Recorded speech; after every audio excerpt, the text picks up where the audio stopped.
done and promised to be investigated by what Sosion alleges to be high-level, well-trained forensic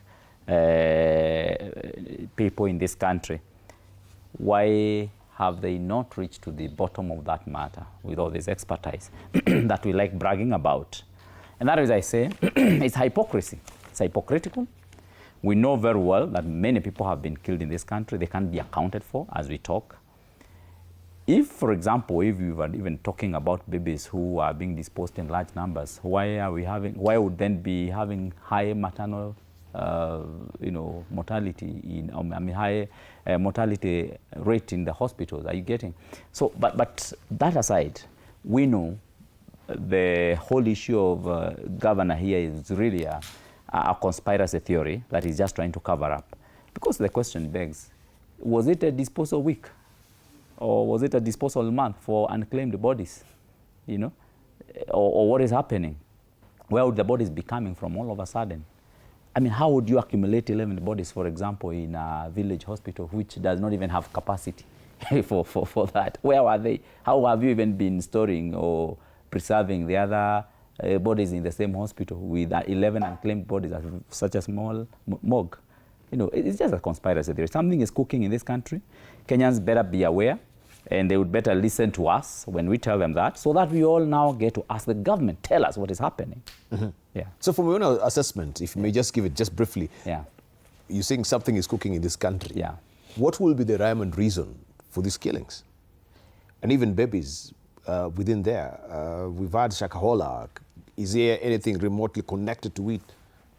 The Shakahola one looked like a ritualistic kind of occultic killings. That's what I'm asking. Yeah. This one, is it dramatically different from your own assessment? It could be, because like now if you look at what happened in Kware, where were those bodies coming from? They were largely women, and young women for that matter. And now we have these ones in Kericho, we have the ones now in Mukurweini, and we could have many others elsewhere. It's only that people maybe have not known. And he says that I'm not an intelligence officer. Any serious member of parliament would probably have more intelligence in a constituency than their intelligence officers. I tell you, I dare you.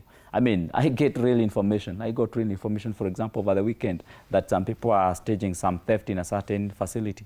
I sent to the DCI, I sent to all the people, and I'm happy, like the DCI in Mukurweini, Mr. Mayo, seems to also be very proactive and taking this information very seriously, and they were able to ensure that... But I'm interested, you mentioned that there's a young man who came to you with some information about this particular... And it turned out to be true. Yeah, what was he telling you?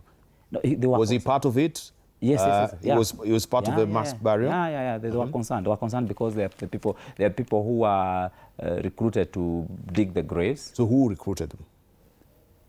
Those strange guys who came with the pickup. The strange guys? Yes, who came with the pickup. So they didn't even identify themselves and why they are actually... They didn't. This young man, they just... They got them. These guys who do the labor work, in towns.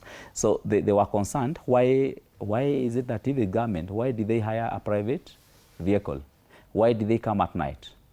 Why wouldn't they inform the authorities around, even the hospital around, which is in charge? Why would they not involve also the public health officer around? Why would they not communicate to the sub-county administrator around? Because all of them were caught flat-footed. I'm the one who approached the authorities with the information. They didn't know. They were surprised and shocked. In fact, they thought it was a hoax.